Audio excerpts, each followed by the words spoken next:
Hi, so my name's Kimberly Coleman. I'm doing this video right now because I didn't feel like doing like a post, writing a post would do any justice to the situation that's going on with my niece, Alana.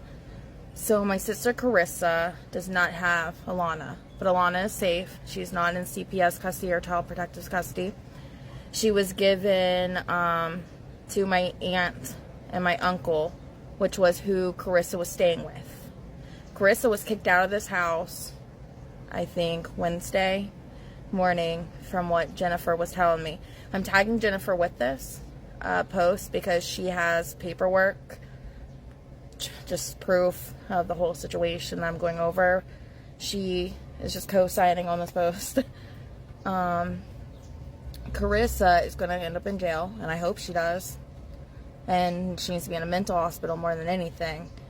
But if you guys remember back when my niece was in the hospital, this was like 3 or 4 months ago, and Carissa didn't like say much about it or anything, and then when she did, she told us all it was for an ear infection.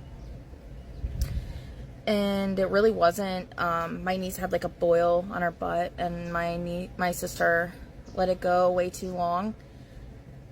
But when they did, whatever they did with my niece, they actually came testing back that my niece had methadone in her. So CPS started a case on her at that point. So this was like 3 or 4 months ago. I didn't know that there was a case already started but it's a process. They don't just take kids away, I guess, like as fast as they should, because it wouldn't get to the point that I'm going to get to what happened, why Alana is not with Chris now, the second incident that's going on, but I'm going to get to that. Anyways, for the methadone thing, there's paperwork for this. Again, if you want to message Jennifer, the one who I have tagged in, she actually has the hospital records from that and shows where the methadone was in the baby system. So Carissa can't lie about this. She always lies. She always gets away with this. I'm doing this video because you guys have to stop helping her. You have to stop. You have to stop giving her a place to stay. You have to quit believing her lies. She's sick. She drugged my niece because she didn't want to deal with her while she was on drugs. But I'm getting on to the next part. So what's been happening recently, Carissa decided, I thought she was doing good. She was in Pennsylvania. She was away from everybody in Maryland, blah, blah, or whatever. And she just got a job. But the thing is she went to a psych doctor and lied to them about whatever she decided to lie to them about. And in any case scenario, she got some meds, which are muscle relaxers, funny enough. Like strong, pretty muscle relaxers. I'm sorry, Sarah. I'm trying not to cry. I'm holding back a lot here just because it's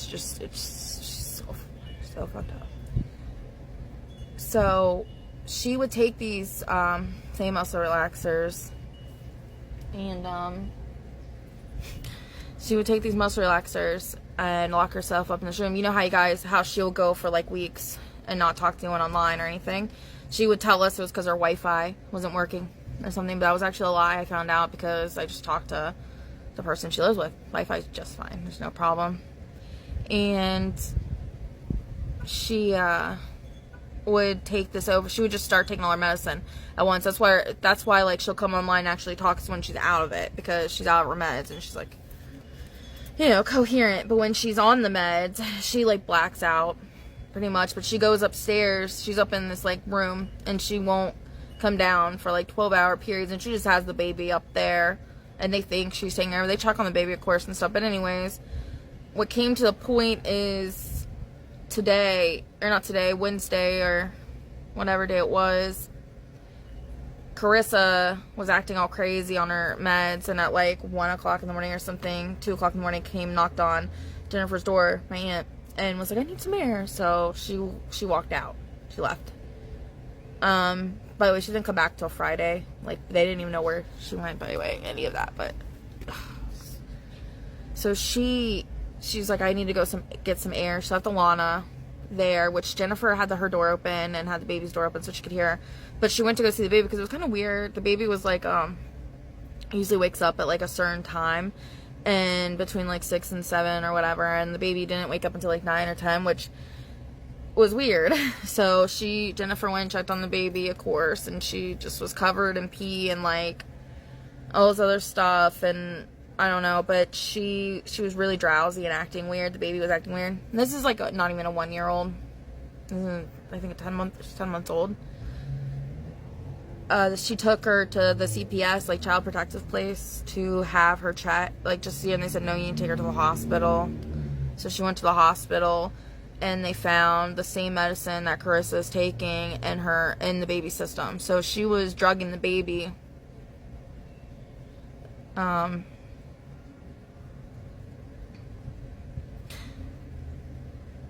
She was drugging the baby because she wanted to party or do whatever she wanted to do. Like, this is our niece, and I know, like, we can't be there because she's in a different state, and all our family's split up. She has 3 different kids. The first one my parents take care of. The second one she left at the hospital and just dipped off. And now the third one we're worrying about now. Luckily she's with my Aunt Jennifer, so the baby's safe. They have a protective order. Chris is not allowed at that house. So today my aunt was cleaning up the room that Chris was in. Come to find, she finds this little bag on the floor because I'm sorry, that's my other niece's name, her daughter's name. Alana is a crawler, of course. She's at her age where she can crawl. So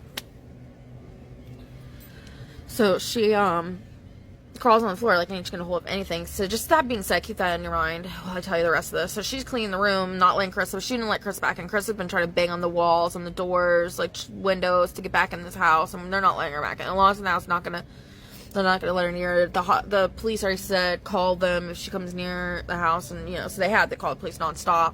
She even, for some reason, went into the neighbor's house and was wandering around in the backyard, going through their stuff because she was high and whatnot. But anyway, so she was cleaning the room, and she found like a little satchel with a spoon, and some needles and a credit card. Now, the reason that the credit card is so important to think of how recent the stuff is. So the reason that the cops are called in the first place on Carissa is Carissa was tripping out and came to my uncle's door and banging on it saying he stole her money and her credit card. Well, there's the credit card. So this is recent, the needles and stuff. But they were on the floor, crawling. Space area where my niece could get to. And then gets worse. It's just searching the floor, and then she's like, what is that? And it's another needle just like in the carpet. So I want you guys to know I am going to do everything in my power to make sure she goes to jail, or she's somehow punished, or I don't know what's going to happen, or please don't help her anymore. Stop being on her side. You guys see when I comment the stuff that I comment, and it's for a reason. Like, she's sick. She's so sick, guys. She will never be okay. And I know you're like, oh, I feel sorry for her. Stop feeling sorry for her, because every time someone feels sorry for her, someone gets hurt. She ruins people's lives. She's always done that. Like, our mom's been dead for 4 years. And I don't like ever talking ill on her now because of that. But my mom and her, my mom raised her. I was raised by my dad. We were raised separately. So, I didn't get to grow up with her, but she grew up hard. She grew up with my mom to home. It didn't matter, like, where they were at or where they were going. They always were just running, no matter what. Sorry, my favorite got out. Just don't trust her. Don't let her in your home. She'll never be house trained. That's just the thing. Don't trust her. She's ruined lives. It's the truth. She's ruined lives. She doesn't know how to be a good person. She'll never know how to be a good person. She's 30 years old, and they literally named her the 30-year-old teenager. Just please, I know you guys see me comment on her stuff, and you guys always think that I'm being hard on her, but I'm not. I'm just telling you the truth, and I'm just telling her the truth, because if you're not stern with her, you give her like that one little inch, and then she takes the whole lead, and it's super annoying because she's family, and you want to love her, and you want to care about her, and I'm not going to stop loving her, but I am going to do everything in my power to keep her